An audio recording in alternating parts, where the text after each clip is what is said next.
Welcome to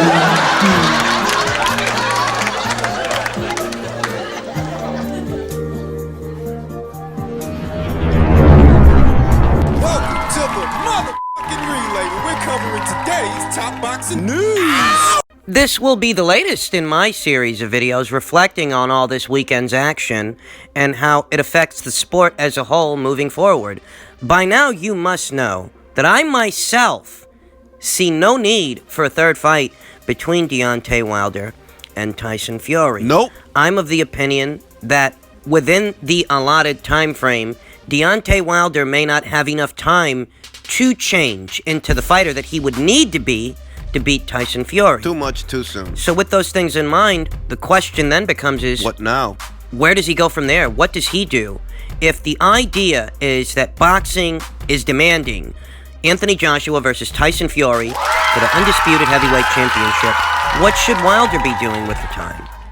Well, it's no secret that I think Wilder needs to change some things, add some things to his repertoire, things that I still think he has time to improve upon and build on moving forward. For what it's worth, Deontay Wilder is a big puncher. I mean, he is. I don't think he's a big puncher on the scale of a Sonny Liston, a George Foreman, an Ernie Shavers, or a Mike Tyson. I don't think that, but he is a big puncher. He is a guy who you can't afford to let him chin you with that right hand. And the fact that he's landed the right hand as many times as he has on as many boxers as he has indicates that Wilder has knowledge of what his sweet spot is. At minimum, he knows when to throw the shot. The problem is, however, that that's his best shot, and that's his only shot. Yeah? You know, he doesn't really have a compact left hook that he can nail a guy upstairs with, or downstairs with to his midsection to get the wind, knock the wind, I should say, out of a guy. Deontay Wilder doesn't necessarily have the best inside game, you know, and the same is true of many tall, statuesque fighters like a Deontay Wilder. You get those guys on the inside, and they can't generate the same kind of power that they generate when they throw straight punches from the outside, straight punches from the outside coming in. These are problem areas for Deontay Wilder. Just as well, I think that Deontay Wilder's footing, he takes such a wide stance, gives up so much of his height in the process of doing that. It renders him off balance. Uncoordinated. I mean, it can seem, like a proverbial grocery list of fundamental flaws when it comes to things that Deontay Wilder needs to work on moving forward. But I think that the most pivotal to what could be his return, what could be his success, would have to be working on the jab and throwing different variations of it. Try and understand that when you're firing all your shots at the same intensity, they are that much easier to read. When your 1-2 always looks like a piston 1-2, a fastball, that is going to garner a certain level of respect that makes you predictable, because they know what you're trying to do, and they know how you mean to do it. They know what your setup is going to be.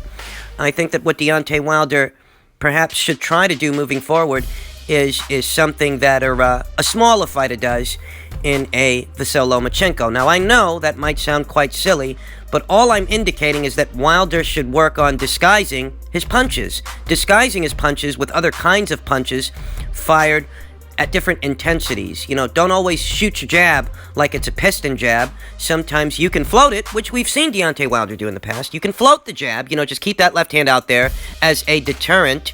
Get the guy looking at the left hand so that you can nail him with the right. Yeah, there's that.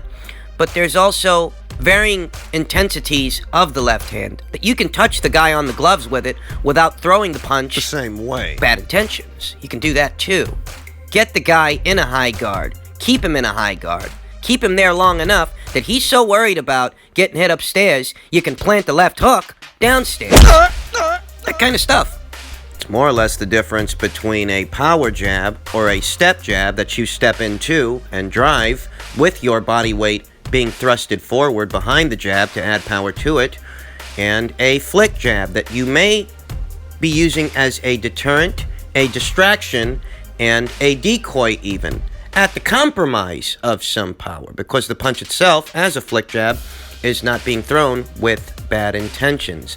Different variations of the same punch, the jab especially, which is the most important punch in boxing, different variations of the jab could go a long way for Deontay Wilder because he already has the equalizer in the right hand. He just needs to find different ways to land that punch, because so long as he has that opportunity to land that punch, he's very much in the fight.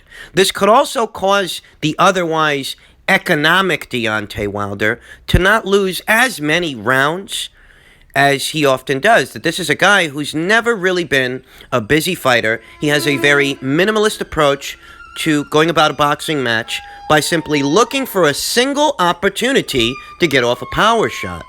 You start using different variations of your jab, and suddenly you're a busier fighter than you were before. The intentions underneath, they may be the same. He may still be going in there looking for a knockout, but he's got more than one way to go about it. As the saying goes, there's more than one way to skin a cat. For a long time, you tell yourself that you're a knockout artist. So piling up the points and winning rounds isn't pivotal to your success. You tell yourself this for a long time. And then one day, you're not just losing rounds, you're taking punishment. You're getting hit.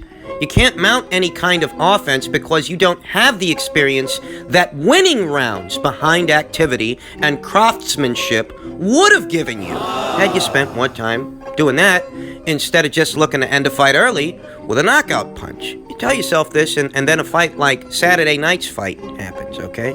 Those of you that have been following this channel long enough will have heard me say this before, that Wilder's a shit boxer. Shit. I mean, he is. He's a shit boxer.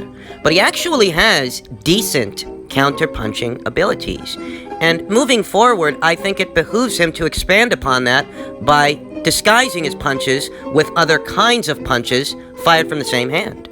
We already know that Wilder's got a right hand to worry about. But just imagine if you add a left hook to that right hand to hurt the guy on the other side. You know, so many guys are going to walk in there afraid, mindful of Deontay Wilder's right hand. They won't see a left hook coming if he can develop one.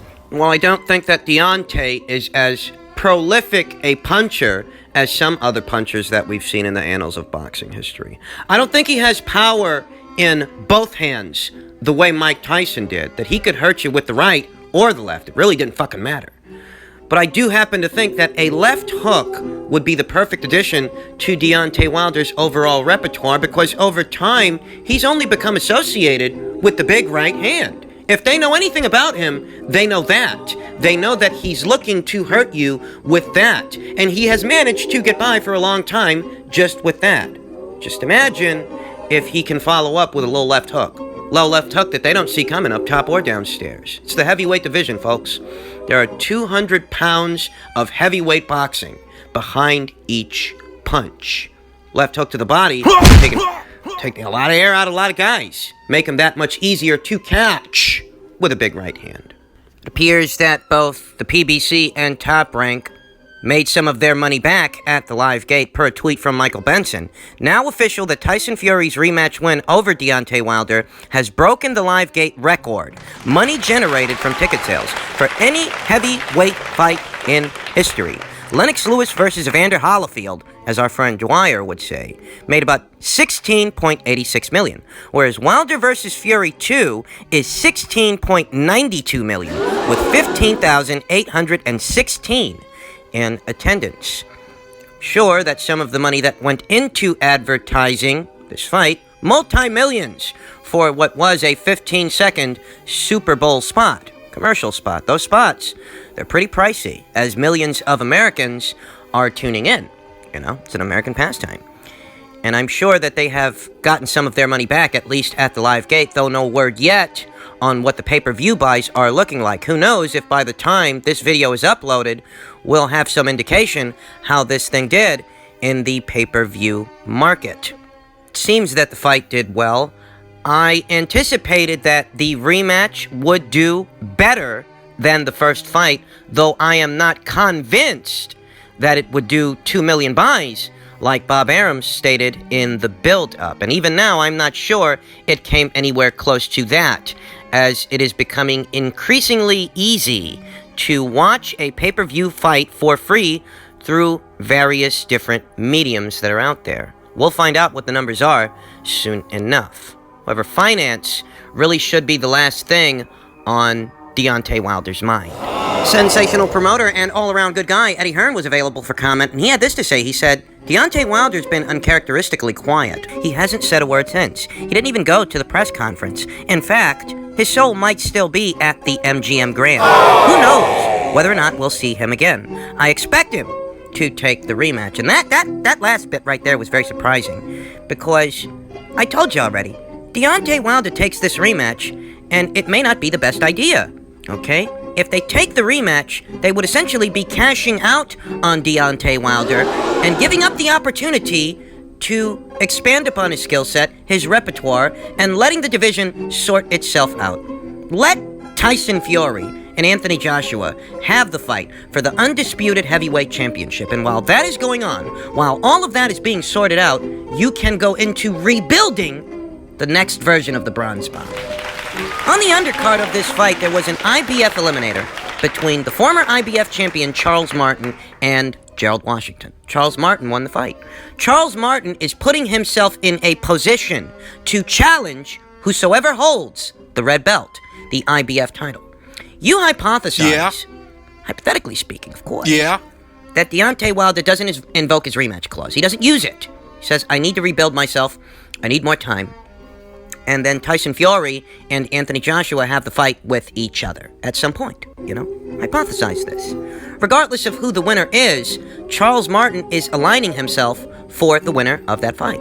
Charles Martin, who just so happens to be on the same side of the street as Deontay Wilder. And one way that Deontay Wilder can go about getting back into world title contention doesn't have to be a premature rubber match with Tyson Fury. He can help to rebuild himself further by taking on Charles Martin. That's right. Charles Martin, who's a southpaw. Southpaws, they're a sucker for the right hand, because as they are jabbing with their own right hand, they are moving themselves into position for the right hand of an orthodox fighter.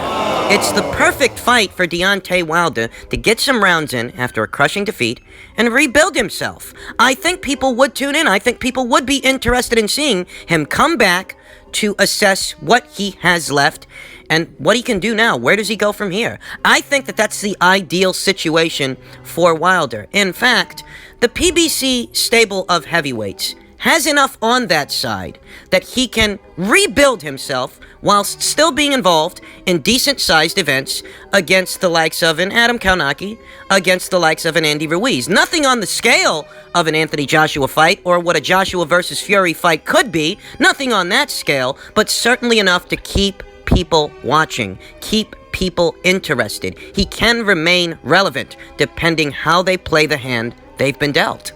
You go in there with Charles Martin, you knock him out, you're that much closer to the winner of Joshua versus Fury, because the winner, whoever it is, if it's Fury, you get your rubber match. If it's Joshua, you get the fight that everybody's been asking you for the last 3 years. But one way or another, you go in there with Charles Martin in an IBF eliminator, you beat that guy, you're that much closer to the winner of that fight. I think it's a fight that Deontay Wilder can win. I think it is the perfect opportunity for him to slow things down enough that he can rebuild himself. No word if that's what they're going to do. I mean, these are just my speculations, my sentiments. Ultimately, the fighters and the powers that be are going to do whatever they're going to do, devoid of any counsel from me. I'm just telling you what I think, and you're here, so I'll assume that that's what you want to know, and that's what I think.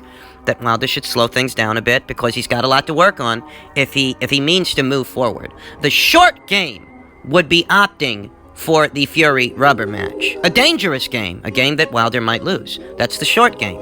The long game, however, can be more fruitful, can be more encouraging, and it all really depends on one, where's Wilder's head at right now? He just took his first professional loss, and it wasn't competitive, it was one-sided. What does that do to his psychology, having been the kind of fighter that he's been? There is Shelley Finkel and the people over there at the PBC to think about. Wilder's been a big part of their bottom line. I'm sure that they had all kinds of plans to put on all kinds of pay-per-views with Deontay Wilder and some of their other fighters. Now that plan is jeopardized. Do they want to cash out by having a rubber match and risk Deontay Wilder losing again, perhaps in worse fashion? Or do they want to get more out of his career by letting him slow down a bit, pump those brakes, and rebuild yourself? Wilder's talked more shit than a little bit. And that makes the descent, the fall from grace, that much harder as a result, that this guy was anything but humble. When Anthony Joshua lost to Andy Ruiz, Deontay Wilder wasted no time attacking him. The legitimacy of his reign as a champion, those who he had fought, even though it went against all logic, because Anthony Joshua beat more champions and top 10 fighters than Wilder did, and Wilder's been around longer. But that didn't stop Wilder from talking shit. That's how he chose to treat a situation when one of his peers lost his first fight. Whereas Anthony Joshua, on the other hand, is praising Deontay Wilder, praising Tyson Fury, addressing them both as gladiators, because clean hearts win, folks. Can Deontay Wilder be a two-time heavyweight champion the way that Anthony Joshua here today is a two-time heavyweight champion? That is a story that only time will tell. Doing unto others as you would have them do unto you strengthens and fortifies the fighting spirit and the genuine integrity of the man. This is a characteristic that Anthony Joshua possesses, and now we are to see if Deontay Wilder is cut from that kind of cloth. That he has been humbled in his own backyard in front of the eyes, the prying eyes of the boxing community. Things did not go to plan for Deontay. And now we're going to find out if he can handle a defeat the way some of the legendary champions of old have handled a defeat. Champions like Vladimir Klitschko, who bounced back from defeats at the hands of Corey Saunders and Lamont Brewster. Champions like Lennox Lewis, a postmodern champion in Anthony Joshua, a guy who was written off almost immediately after he lost to Andy Ruiz. There were many people saying that he stands no chance of winning the rematch with Andy, but that's very much what he did. That's very much what he opted to do. And in that situation, I saw the avenue of opportunity for Joshua to correct his mistakes and win that rematch. I picked him to win that fight and get his belts back, and he did. But I don't see that avenue for Wilder if he opts for a rematch, if he shoots for a third fight. Wilder needs more time, and if his people care about him, they'll give him that time. Said this several times already, post-fight, and you're going to hear me say this several times more. I don't think Deontay Wilder should invoke that rematch clause.